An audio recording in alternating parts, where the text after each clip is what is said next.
ለምን ወደድከኝ አልልህም፣ በእርግጥ ወደኸኛል። የፍቅር መግለጫ ይሄ ነው፣ ስለኔ ተወደሃል። አንተ ለኔ የሆንከውን ያህል እኔ ላንተ አልሆንኩም። ምን ያህል እንደሆን አላውቅም፣ ለክቼ አላየሁም። ግን አንድ ነገር አውቃለሁ፣ ስለወደድከኝ ወድሃለሁ። ግን አንድ ነገር አውቃለሁ፣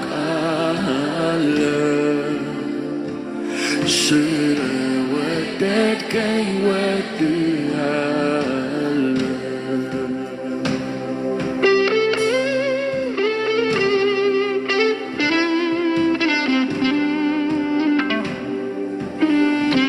በዘላለም ዙፋን ላይ ከፍ ብለህ የተቀመጥክ እግዚአብሔር ቃሉን ላከ፣ ፈወሳቸው፣ ከመከራ ሁሉ አዳናቸው ተብሎ እንደተጻፈ ዛሬ በእውነተኛ ድምፅ እግዚአብሔር አምላክ በዚህ ያለነውና ይህንን ድምፅ በሌላም ጊዜ በሚሰሙት ሁሉ ላይ አባት ሆይ ያንተን ድምፅ ባህሪና ማንነትን እንዳስተማርከኝ በሕይወቴም እንደተለማመድኩት ለሕዝብ ላስተምር፣ ለበጎች ላስተምር በፊት አለሁኝና እኔም የምናገረውን እግዚአብሔር ደካማ ባሪያህን የምናገርበት ጥበብና መንፈስ እንድሰጠኝ የሥጋዬን የስሜቴን እንዳልናገር ትክክለኛውን ያንተን መጽሐፍ ቅዱሳዊ መሰረት ያለው የእግዚአብሔር ድምፅ ምንነት እንዳስተምር እንድትረዳኝ ጸልያለሁ።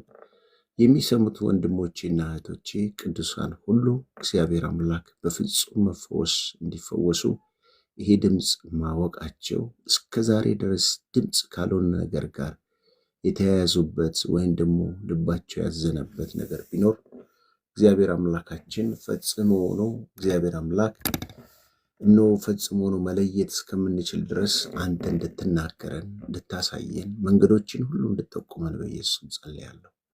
እግዚአብሔር አንተ ደግሞ ተናግረ ስለምትፈውሰን እናመሰግናለን። ቀሪ ጊዜ ሰዓቱን ሁሉ ተቆጣጠር። እግዚአብሔር ሆይ የሰዎችንም አይምሮ፣ መንፈሳቸውን፣ ልባቸውን፣ ሐሳባቸውን ሁሉ የሚገዛ ጌታ መንፈስ ከድምፅ ትምህርት ጋር እንዲመጣ እንዲሆን በኢየሱስ ክርስቶስ ስም ጸልያለሁ። ሁሉ ላንተ ክብር ይሁን፣ አሜን።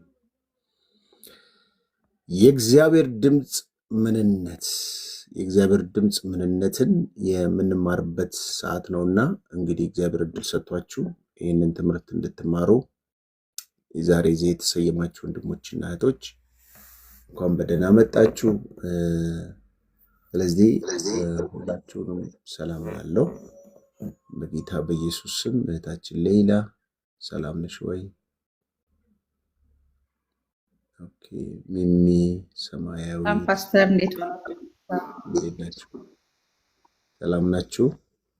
ሰላም ፓስተርዬ፣ እንደምን ዋልክ? እንደምን ዋላችሁ? ቅዱሳን አደራችሁ? ሰላም ለእናንተ ይሁን ቅዱሳን። ፓስተርዬ እንዴት ናችሁ? እግዚአብሔር ይመስገን። ተባረኩልኝ። ጌታ ይባርካችሁ። ኦኬ።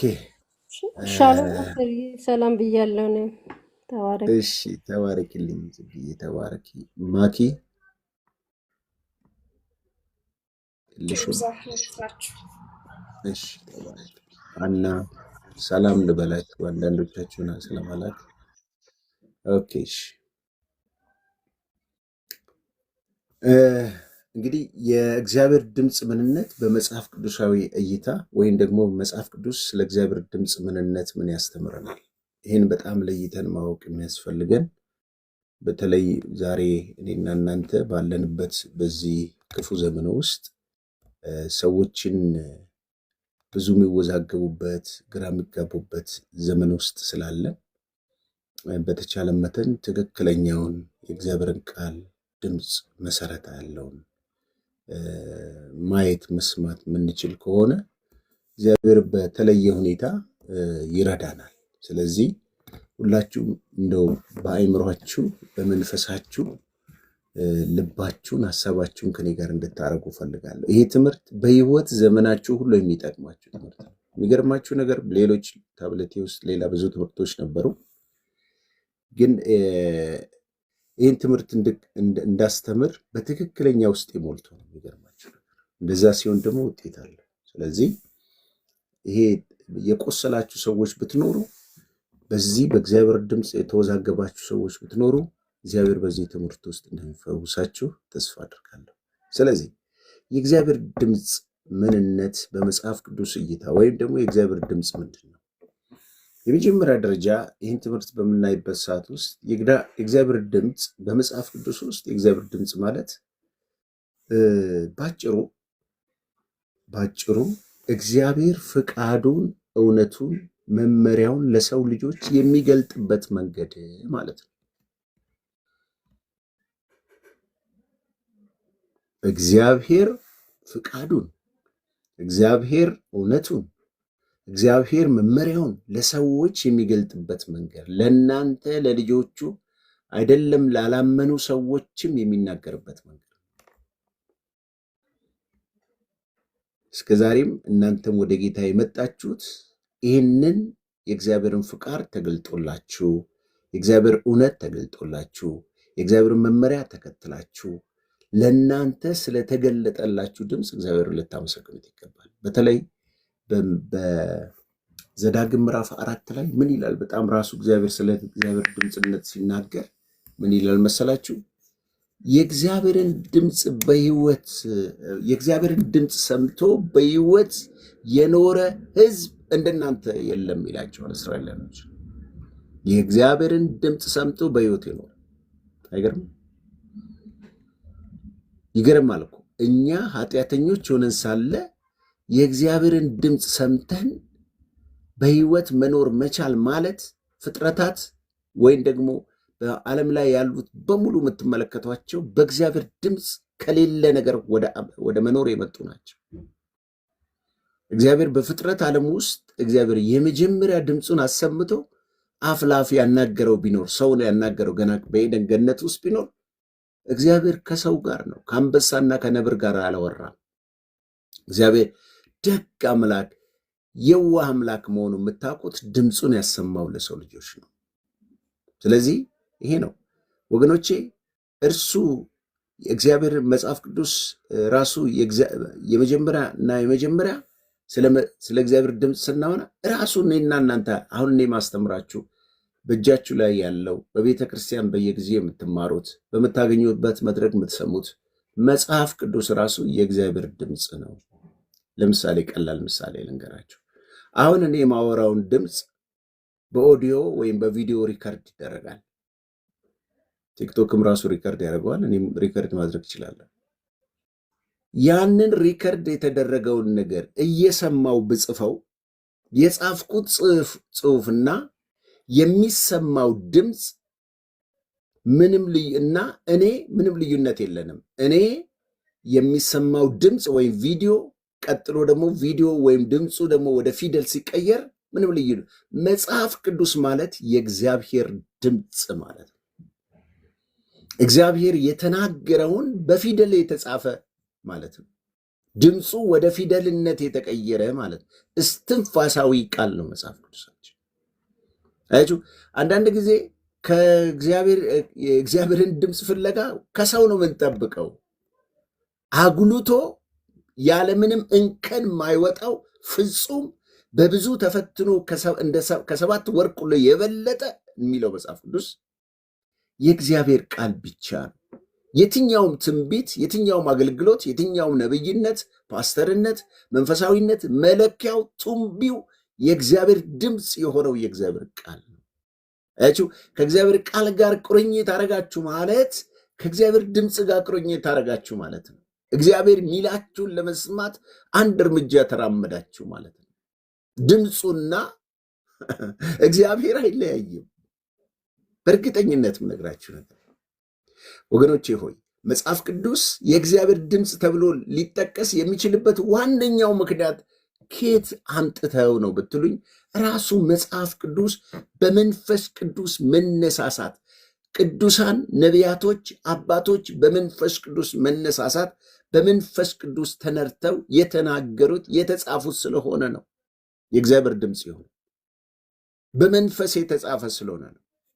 ለምን ብትሉኝ፣ አንደኛ በተለይ የእግዚአብሔር ቃል በመገለጥ ለነቢያቶቹ ገልጦ ያ የተነገረውን የተጻፈው ጉዳይ ነው።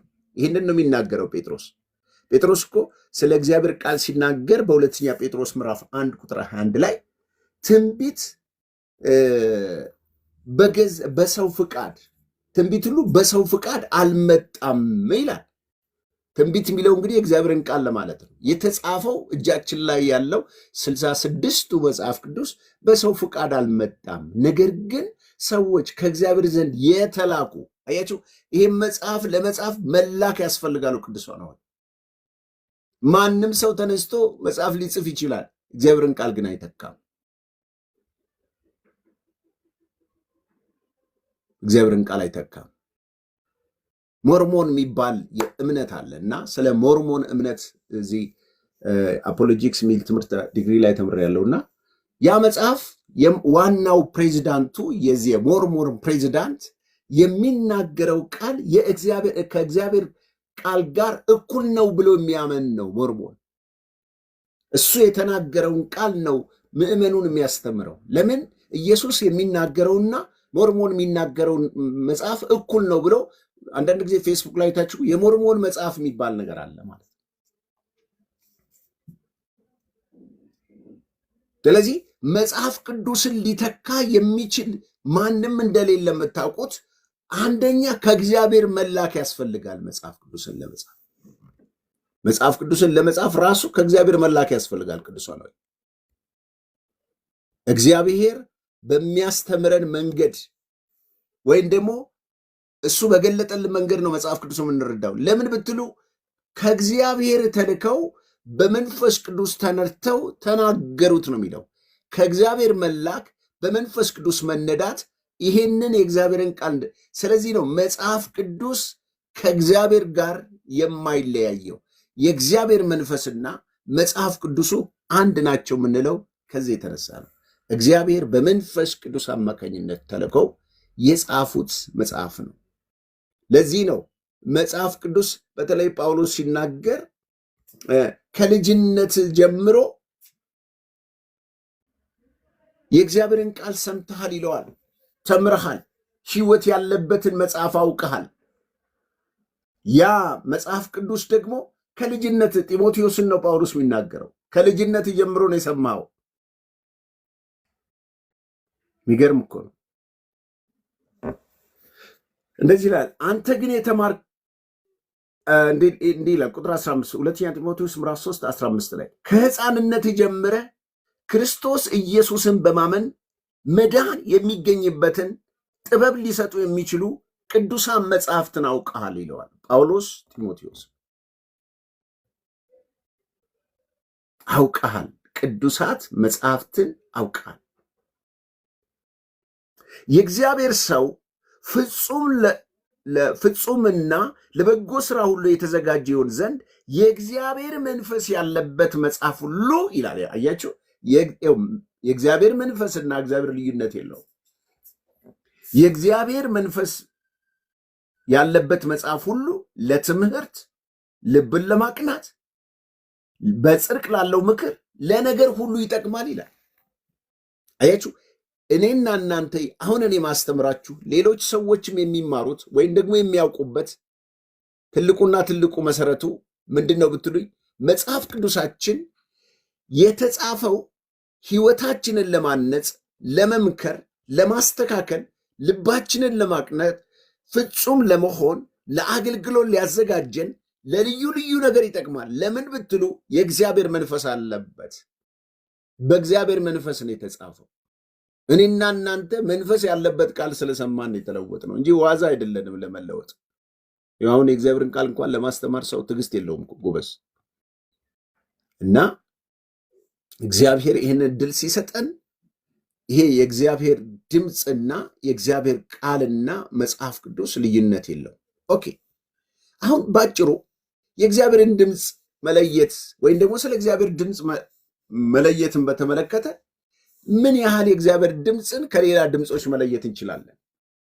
እግዚአብሔር በእግዚአብሔር ቃል ለወዳጆቹ ለልጆቹ በዚህ ምድር ላለነው በሙሉ ድምፁን ያሰማል። መቼስ እዚህ ምድር ላይ ስንኖር ወገኖቼ ይህን ትምህርት እንዳስተምር ብዬ እንደነገርኳችሁ የሰይጣንም ድምፅ አለ፣ የስጋም ድምፅ አለ፣ የእግዚአብሔርም ድምፅ አለ። ገባችሁ? ስለዚህ የእግዚአብሔርን ድምፅ በምድር ካሉ ድምፆች በምንድን ነው የምንለያቸው? እግዚአብሔር ድምፅ ማለት የእግዚአብሔር መንፈሱን ለልጆቹ የሚገልጥበት ከሆነ ከድምፆች መካከል የእግዚአብሔር ድምፅ ለመለየት እግዚአብሔር ብቻ የተናገረን የሆነውን ነገር ለመለየት በምን እናውቀዋለን? የእግዚአብሔር ድምፅን ከሌሎች ድምፆች፣ ከሰይጣን ድምፅ፣ ከስጋ ድምፅ የምንለይበት መንገድ ምን አለ? እንዴት ነው የምትለዩት ብዬ ብጠይቃችሁ እያንዳንዳችሁ ምናልባት ለምምዳችሁ ልትነግሩኝ ትችላላችሁ። የእግዚአብሔር ድምፅ ከምንለይባቸው መንገዶች ውስጥ አንዱ የመጀመሪያው የእግዚአብሔር ድምፅ ሰላም ያለው ድምፅ ነው። የእግዚአብሔርን ድምፅ የምንለየው እንዴት ነው ብንል የእግዚአብሔር ድምፅ ሰላም የተሞላ ድምፅ ነው። የእግዚአብሔር ድምፅ ብዙ ድምፆች፣ የስጋ ድምፅም የዓለም ድምፅም ብዙ ድምፆች ወደ ህይወታችን ሊመጡ ይችላሉ። የእግዚአብሔር ድምፅ ግን የሚያስጠነቅቅ ድምፅ እንኳን ቢሆን ከመፍትሄ ጋር ያለ ድምፅ እንጂ የሚያስጨንቅ ድምፅ አይደለም። የእግዚአብሔር ድምፅ የሁከት ድምፅ አይደለም። የእግዚአብሔር ድምፅ እኔ በዚህ የእግዚአብሔርን ከዚህ በፊት መስክሬላቸዋለሁ። የእግዚአብሔርን ድምፅ በስማት የጀመርኩት ከምቅምበት ጫት ላይ አንስቶኝ ሄጄ ንስሐ እንድገባ እየመራኝ ነው። ሰው ወንጌል መስክሮ እዛ ሂድ፣ ከዛ ስገባ ውጣ ከዛ እያለኝ ቀጥታ ሄጄ ንስሐ የሚያስገባኝ አገልጋይ ጋር ተንበርክኬ ንስሐ ገብቼ ነው ጌታን የተቀበልኩት። አያችሁ፣ የእግዚአብሔርን ድምፅ መስማት። እኔ መጀመሪያ ሲያስጨንቅኝ የነበረ የመንፈስ ጭንቀት የነበረብኝ ሰው ነበርኩኝ። ምክንያቱም የመንፈስ ጭንቀት ራሴን ነው እንጂ ማጥፋት መምራት የነበረበት ወይም ደግሞ ወደ መጥፎ ነገር ነው መውሰድ የመራበት። ነገር ግን በምቅመበት ሰዓት ውስጥ የመጨረሻ ሰዓት ላይ እግዚአብሔር ስለኔ ስለራራልኝ፣ ስለኔ የሚጸልዩልኝ ከኔ በፊት ጌታን የተቀበሉ አገልጋይ የሆኑ ፓስተሮች የሆኑ ብዙ የሚታወቁ ይጸልዩልኝ ነበርና ማንንም አልሰማም ነበረ። እዛ ያሉ ቅዱሳን አፌዝባቸው ነበረ። ጀግናው መጣና ግን እየመራኝ እጅ ንስሐ ገባሁ። በደንብ ነው። ልክ ያንን ድምፁን ሰምቼ ልጁ ንስሐ ካስገባኝ ጊዜ የነበረብኝ የመንፈስ ጭንቀት፣ የነበረብኝ ሱሶች፣ ጫት፣ መጠጥ፣ እርኩሰት፣ ክፋት፣ በቃ ሰው ሲናገር በጩቤ መውጋት፣ በድንጋይ መምታት፣ እነኚህ ሁሉ ወደ እብደት ሲያዳርገኝ የነበረው የመጨረሻ ሰዓት የነበርኩትን ሰው በአንድ ማይክሮ ሰከንድ ጫቱም ተቆርጦ፣ ሲጋራውም ተቆርጦ፣ ክፉ አመሌዎቹ ተቀርጦ ፍጹም የተረጋጋና ሰላማዊ ህይወት እንድኖር ያደረገኝ የእግዚአብሔር ድምፅ ነው ወገኖች። የእግዚአብሔር ድምፅ እስከዛ ጊዜ ጀምሮ ወደ ጌታን በመጣው ሰዓት የሙሉ ጊዜ አገልጋይ ለመሆን እግዚአብሔር በህልም ሲናገረኝ፣ እንደገና ሰውን እንደሚያናግር ሲያናግረኝ መጀመሪያ አላውቅም ነበር። ምንድን ነው ሰይጣን ነው እንደሚያናግረኝ ስል አገልጋዮችን ስጠይቅ አይ ዝም በልና ጸልይ ሲሉኝ እያልኩኝ መጨረሻ ላይ በጣም ከማስታውሰው ነቢያት ጉባኤ ውስጥ ገባው። ነቢያት ማለት ምንድን ነው? እነኚህ የጸጋ ስጦታ ልክ ኳየር እንደሚባል ጸሎት ቡድን እንደሚባል የጸጋ ስጦታ የሚያገለግሉ ቅዱሳኖች ነበሩና እዛ ገባውኝ። የሚገርም ነገር እዛ ገባውኝና በጣም ከሚደንቀኝ ነገር ተነስተው እጅ ያጨበጭቡና እንደዚህ ይሉና እግዚአብሔር እንዲህ ይላል እንደዚህ ሲል ሁሌ እኔ ምን ይቃጠልብኛል? ቅናት። ጌታ ሆይ እኔ ልጅ አይደለውም ወይስ ንስሐ ያልገባሁበት ነገር አለ? ያልተውኩት ኃጢአት አለ? እንግዲህ እኛ ቤት መናፍስት ስላለ ወይም መንፈሱ እየተዋጋኝ ነው። እንደነሱ ለምንድን ነው እኔ ጌታ እንደዚህ ይላል ማለለው ብዬ አንዳንዴ ከነሱ ጋር ጸልይና ቤት ገብቼ ደግሞ አለቅስ ነበረ። ጌታ ሆይ አትወደኝም ማለት ነው፣ እኔን አትናገረኝም ማለት ነው። እነሱ ስትናገር እኔ ልጅ አይደለሁም እባክህ ጌታ ሆይ ተናገረኝ ይለው ነበር። እና በጣም ከሚገርመኝ እግዚአብሔር ለካ የልባችሁን መሻት እኔ ይህን የእግዚአብሔር ድምፅ ለመስማት የፓስተር ያን ጊዜ ፓስተር ነበረ ፓስተር ዳንኤል አሁን የሐዋርያው ዳንኤል የእግዚአብሔር ድምፅ ምትል መጽሐፍ አለች። ኦንላይን ጉግል ላይ ማለችላችሁ። ካልሆነ ደግሞ እኔ ቴሌግራም ላይ ቃሉን ስማ የሚል ቴሌግራም አለ፣ እዛ ላይ ጭንላችኋለሁ። እና አንዱ የእግዚአብሔርን ድምፅ እንድላይ ካደረገኝ መጽሐፍ እሱ ነው። ከዛም በኋላ በጣም ብዙ መጽሐፍቶች አነበብኩ፣ ጠይቅ ነበረ። ይህን የሚያገለግሉትን ሰዎች እንዴት ነው ድምፁ የሚናገራችሁ እያልኩኝ ጸልይ ነበረ። ከዛ መጨረሻ ላይ አንድ ቀን እግዚአብሔር የልቤን መሻት ለመፈጸም እንደዚህ አይነት ልምምድ ውስጥ ከተተኝ። እነሱ አንደኛው በተለይ አንድ ወንድም አሁን አውስትራሊያ ነው ያለው።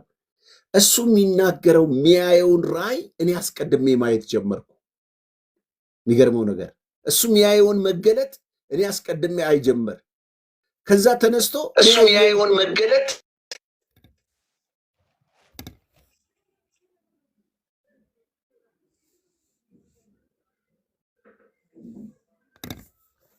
በሚገርም ሁኔታ ያንን ያየሁትን ተመልሼ እዛው ጋር ምን እላቸዋለሁ፣ እንዴ እሱ እኮ የሚያየውና የተረዳውን ነገር እኮ እኔ ሰምቼው ነበር እላቸው ጀመር።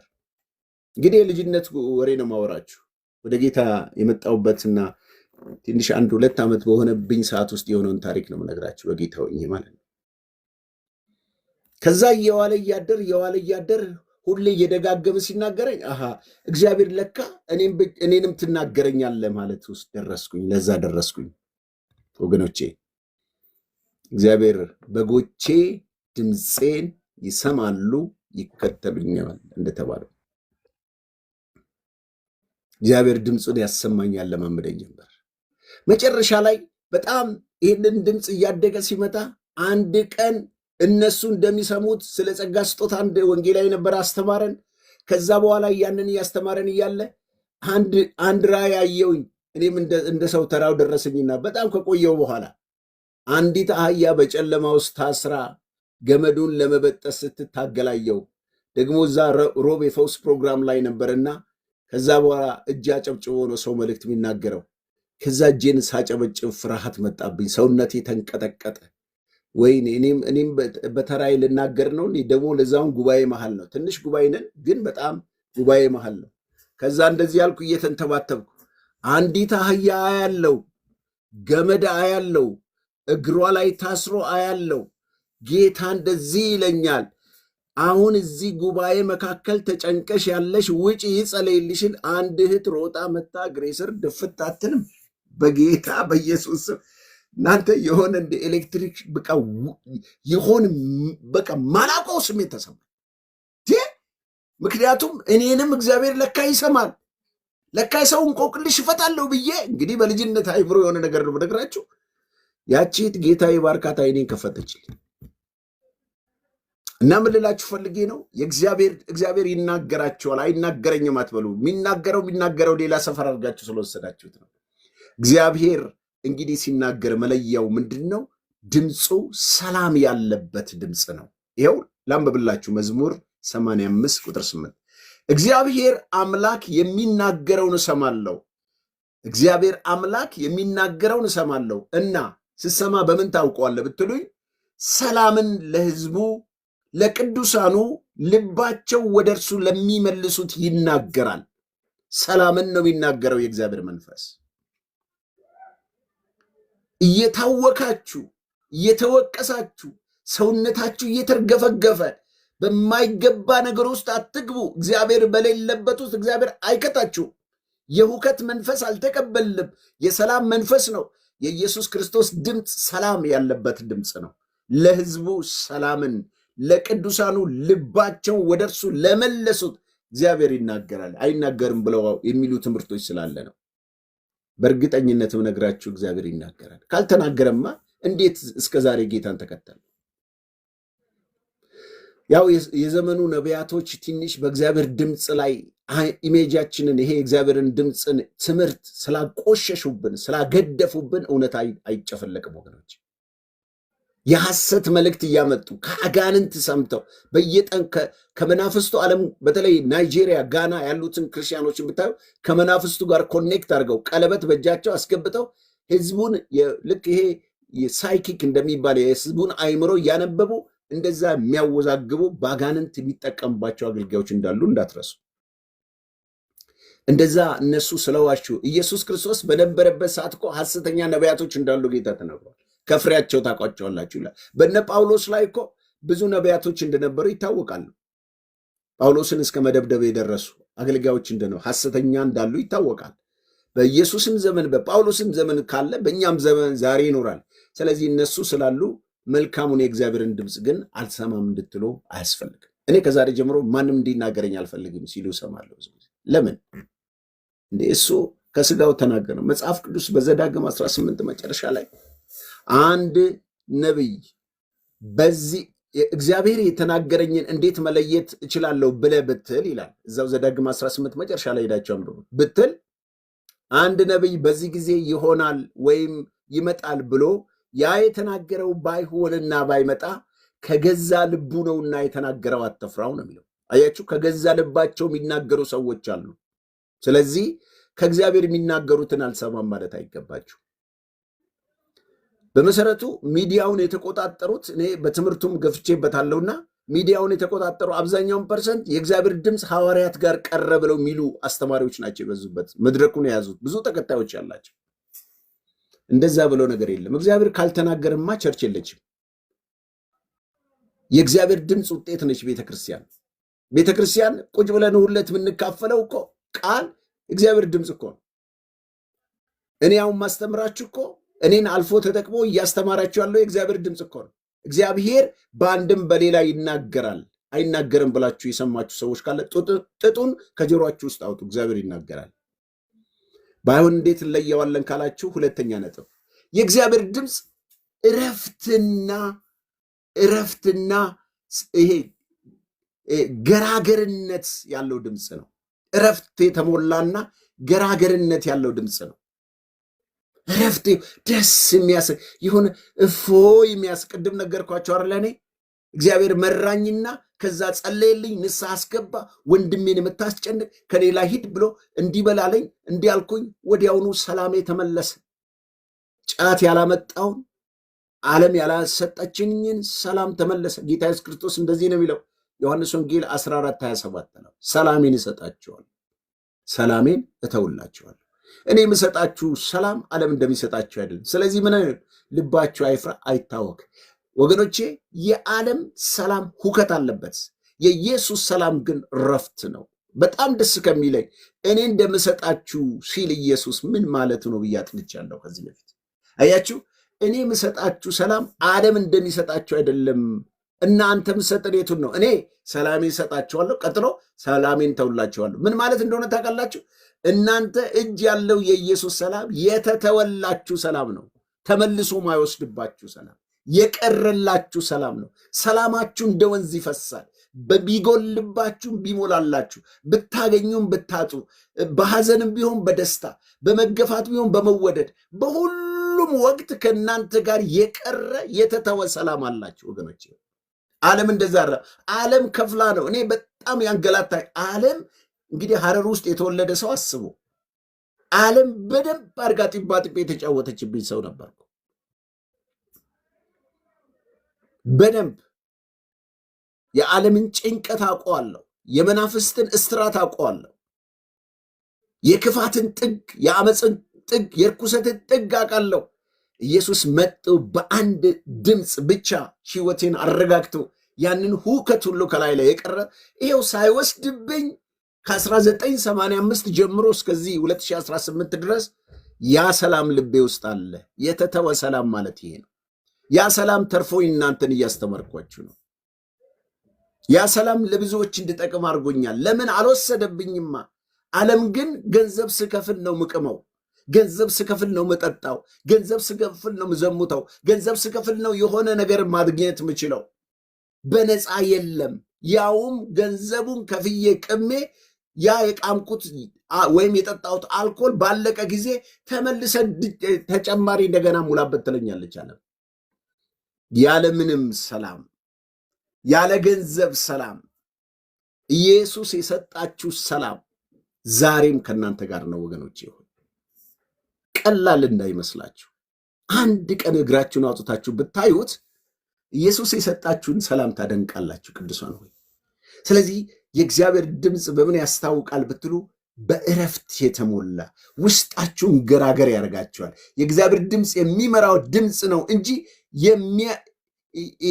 የሆነ ሰላምን የሚሰጥ እንጂ የሚያስቆጣ የሚያበሳጭ ድምፅ አይደለም። የእግዚአብሔር ድምፅ ሁል ጊዜ በውስጣችን የሚሰጠን ነገር ለተሻለ ነገር፣ ግራ እንዳንጋባ እውነትን እንድናውቅ የሚያደርግ ነው። ለዚህ ነው ለምሳሌ መዝሙር 23 ቁጥር 2 ላይ እንደዚህ ይላል፣ በለመለመ መስክ ያሳደረኛል፣ በእረፍት ውኃ ዘንድ ይመራኛል።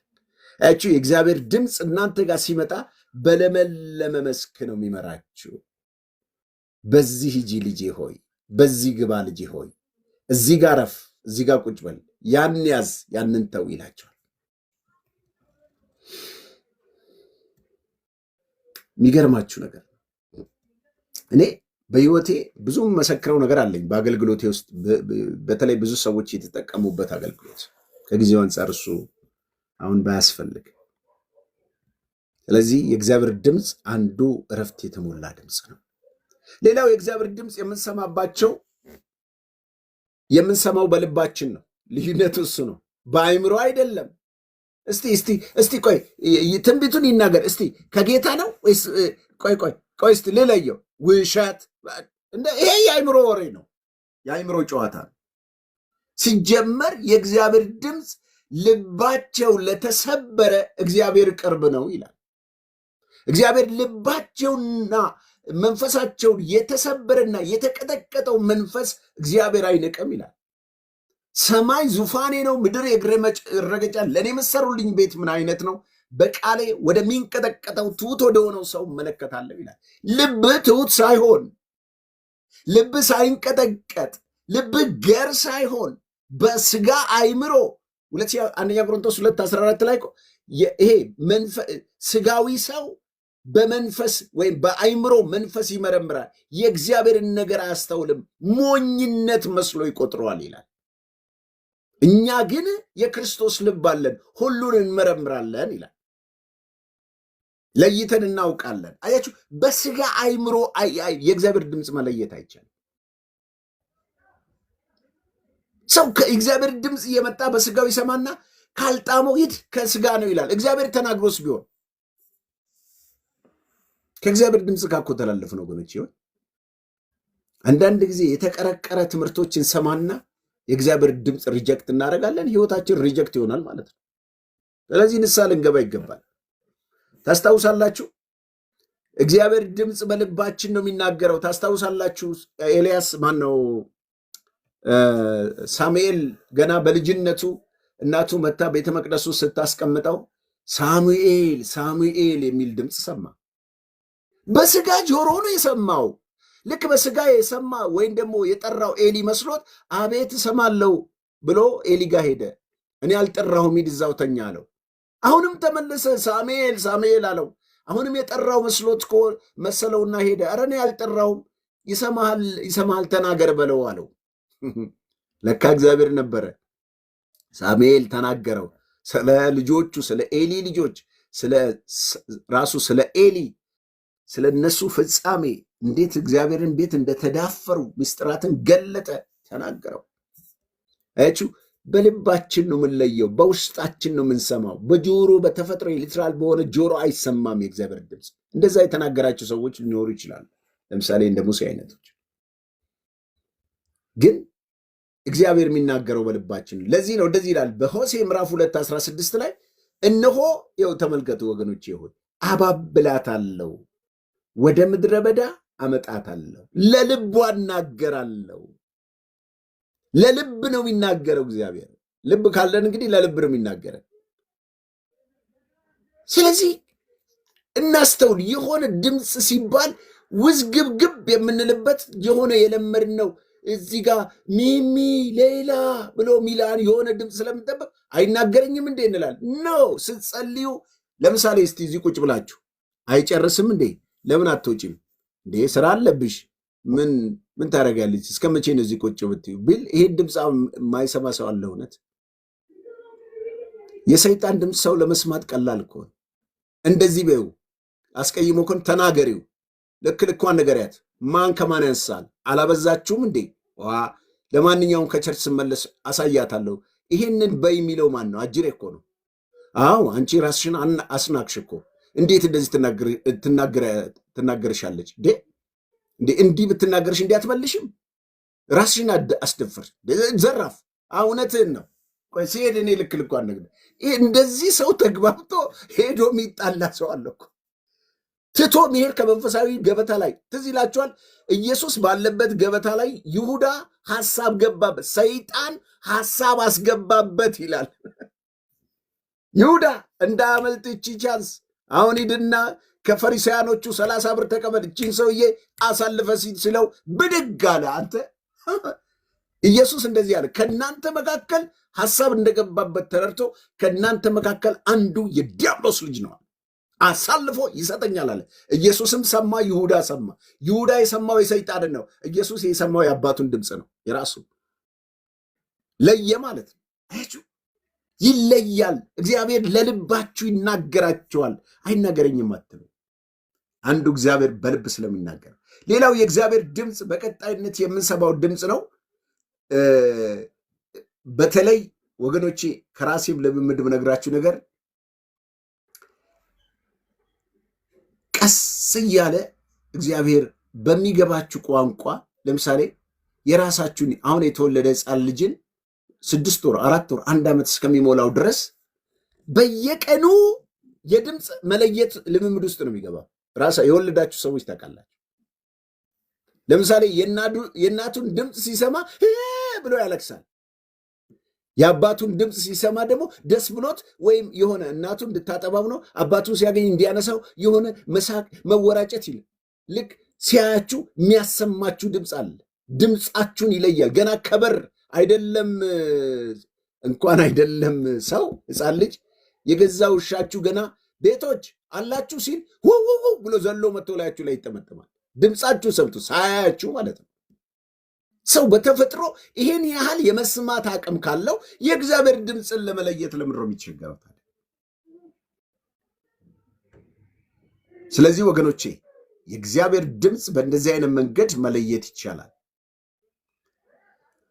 ስለዚህ የመጽሐፍ ቅዱሳችን ዋናው አስተምሮት ወደ ዋናው ቁም ነገር ስመጣላችሁ የእግዚአብሔር ድምፅ ምንነትን በሚከተሉ ዋና ዋና መንገዶች መረዳት ይቻላል። ከዚህ በኋላ ያለውን ነጥቦች 1-2ቱን ተናግሬ የሚቀጥለው ሳምንት እስካሁን ምልክቶችን የነገራችሁ በእንደዚህ አይነት መንገድ እንደዚህ አይነት ስሜት ብያቸዋል። ከመጽሐፍ ቅዱስ አንጻርስ የእግዚአብሔር ድምፅ ምንነት በሚከተሉት ዋና ዋና ነጥቦች መረዳት እንችላለን። በሚከተሉት አንደኛው የእግዚአብሔር ድምፅ የመፍጠር ኃይል ያለው ክሪኤቲቪቲ ቮይስ ነው። የመፍጠር የሌለን ነገር የማምጣት አቅም ያለው ነው። ይሄ ዓለማትን መስክሩ። ሰማያት በእግዚአብሔር ቃል ነው የተፈጠሩት። ተመልከቱ፣ የሰው ልጅ ሲሰራ 6ኛው ቀን ነው። ከ1 ቀን እስከ 5 ቀን እግዚአብሔር ዓለማትን ሲፈርድ ሰማይ ይሁን የሚል ድምፅ አወጣ፣ ሰማይ ሆነ። ምድር ይሁን ሲል ምድር ሆነ። ተራሮች ሁኑ ሲላቸው፣ እንስሳቶች ሁኑ ሲላቸው ቃል ሲያወጣ ሁሉ በእርሱ ድምፅ ሆነ። የእግዚአብሔር ድምፅ የመፍጠር አቅም አለው። ይህን ያዙልኝ። ሌላ ምልክቱን በስፋት አስተምራቸዋለሁ። ዋና ዋና መጽሐፍ ቅዱሳዊ ማስረጃ ምን አላችሁ? የእግዚአብሔር ድምፅ ምንነትን በተመለከተ ምን ማስረጃ አላችሁ ከተባላችሁ ይኸው ዘፍጥረት ምዕራፍ 1 ቁጥር 3 እግዚአብሔር ብርሃን ይሁን አለ፣ ብርሃን ሆነ። አለቅ። የመፍጠር አቅም አለው። የመስራት አቅም አለው። ለምሳሌ በኢየሱስ ስም ቢሄል ስትሉት፣ በሽተኛ ተፈወስ ስትሉት በሽታው ከላዩ ላይ ይወድቃል። ማንኛውም ደዌን ስትቃወሙት እንዴት ያ ደዌ እንዴት አንድ ተራ ሰው ድምፅ ሰምቶ ይፈወሳል? ማንኛውም አጋንንት እንዴት አንድ ተራ ሰው ሰምቶ አጋንንት ይወጣል? አያችሁ፣ ከእናንተ ድምፅ ጋር ከምትጠሩት ስም ጋር ያ የእግዚአብሔር ድምፅ ሄዶ አጋንንትን ይወጋል። የሌለን ነገር ይፈጥራል። በሽተኛን ይፈውሳል። ወንጌል ይሄ ነው ወገኖች። ይኸው ዓለማት የተፈጠሩት ይሄንን ነው። መጽሐፍ ቅዱሳችን የምናገኛቸው ዓለማት የተፈጠሩበት በእግዚአብሔር ድምፅ ነው። ይህ የሚያሳየው የእግዚአብሔር ድምፅ የተግባር ድምፅ መሆኑን ነው። ፈጣሪ ድምፅ ነው። ሰሪ ድምፅ ነው። ፈዋሽ ድምፅ ነው። የሌለን ነገር የመስራት አቅም አለው። እድል ካገኛችሁ በአማርኛም ተተርጉሟል። ጋርጀረናል የሚል መጽሐፍ ካገኛችሁ አንብቡ። እነኚህ በጥንት ዘመን የነበሩ አባቶች እግዚአብሔር እንዴት እንደሰራባቸው አንዳንዱ ማመን ያቅታቸዋል። አንዳንዱ ሰውነታቸው የበሰበሰ ሰዎችን እነዚህን አገልጋዮች ተጠቅሞ የፈወሰበት እግር የሌለውን እግር ሲሰራ ልክ በኢየሱስ በሐዋርያቶች እንዳየን ያን ጋርጀረናል የሚል መጽሐፍ በእንግሊዝኛም አለ፣ ብዙ ኮፒ ታትሟል፣ በአማርኛም ተተርጉሟል። እና እሱ መጽሐፍ ብታገኙት እና ብታነቡት በጣም እንዴት እግዚአብሔር ከባሪያዎቹ ጋር ሲሰራ ታያላችሁ። ይሄ ነው የመጨረሻ የእግዚአብሔር ድምፅ የምንለይበት ከመጽሐፍ ቅዱስ ማስረጃችን አንደኛው ራሱ የእግዚአብሔር ድምፅ የተባለው ራሱ ክርስቶስ ነው። ሕያው ቃል የተባለው ቃል ተብሎ የተጠራው ራሱ ክርስቶስ ነው። በአዲስ ኪዳን አስተምሮት መሰረት የእግዚአብሔር ድምፅ ወይም ደግሞ የእግዚአብሔር ቃል ስጋ ሆኖ የተገለጠው ክርስቶስ ነው። ያንን አንድ ጊዜ ትዝ ይላቸዋል። እነ ጳውሎስ አጋንንት አስወጥተው በከተማው ላይ መጀመሪያ ሚሽነራዊ ጉዞ ላይ ወዲያውኑ የሆኑ የጠንቋይ ልጆች ተነሱና ጳውሎስ በሚጠራው በናዝሬቱ በጌታ በኢየሱስ ስም አጋንንት ውጣ አሉት። እዛ ገበያ መሃል የነበረ እብድ ነበረ። ወዲያውኑ አጅሬ ጳውሎስንም አውቀዋለሁ ኢየሱስንም አውቀዋለሁ እናንተ ከሄድ ናችሁ ብሎ ከተማ ለከተማ እየገረፈ እያባረራቸው አዋርዶ ልብሳቸው በጫጭቆ ከተማ ለከተማ አሯርጧቸው ሄዱ ማለት ነው። አያችሁ፣ የእግዚአብሔር ድምፅ እንኳን አክቲቭ ሆኖ የሚሰራው አንተ ለክርስቶስ የተቀደሰ የእግዚአብሔር ልጅነት ስታገኝ ብቻ ነው። እባብና ጊንጡን ትረግጡት ዘንድ በጠላት ኃይል ሁሉ ላይ ስልጣን ሰጠኋችሁ፣ አንዳች አይጎዳችሁም፣ በስሜ አጋንንትን ታስወጣላችሁ የሚለው ቃል የሚሰራው መጀመሪያ አንተ ቦርን አጌን ስትሆን ነው። በክርስቶስ ዳግም ተወልደ እግዚአብሔር ልጅ ስትሆን ነው። ስለዚህ ልክ እንደዚህ ሁሉ ያ የምትጠሩት የኢየሱስ ክርስቶስ ስም ደዌን ይፈውሳል፣ የሞተን ያስነሳል፣ ሽባን ይተረትራል። መጽሐፍ ቅዱሳችን በዕብራውያን 1:1-2 ላይ እግዚአብሔር በጥንት ዘመን በልዩ ልዩ መንገዶች ለባሪያዎቹ ተናግሯል ይላል። በመጨረሻ ዘመን ግን በልጁ በኢየሱስ እንደተናገረን ይናገራል። የእግዚአብሔር የመጨረሻ ትክክለኛ ድምፅ የሚሰማው በኢየሱስ ክርስቶስ ብቻና ብቻ ነው። ኢየሱስ ነው የመጨረሻው የእግዚአብሔር ድምፅ፣ ለሰዎች ሁሉ የሚናገርበት ድምፅ።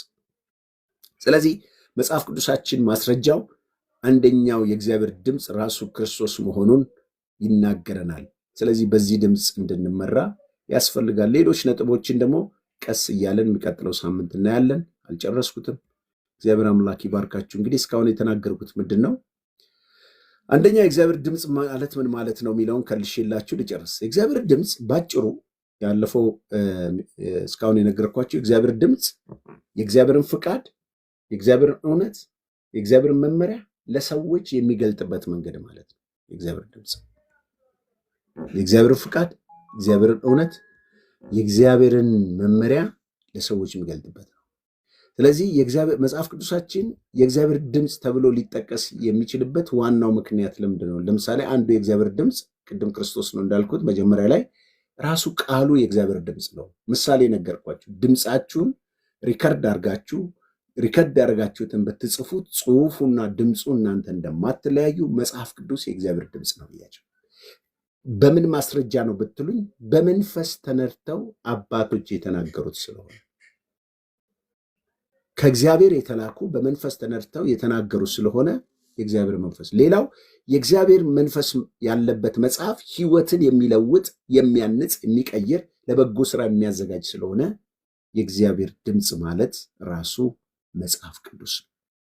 ታዲያ የእግዚአብሔር ድምፅ እንዴት እንለያለን የሚሉ ነጥቦችን፣ አንደኛ የእግዚአብሔር ድምፅ ሰላም ያለው ነው። የእግዚአብሔር ድምፅ ረፍት ያለው ነው። የእግዚአብሔር ድምፅ የምንሰማው በልባችን ነው።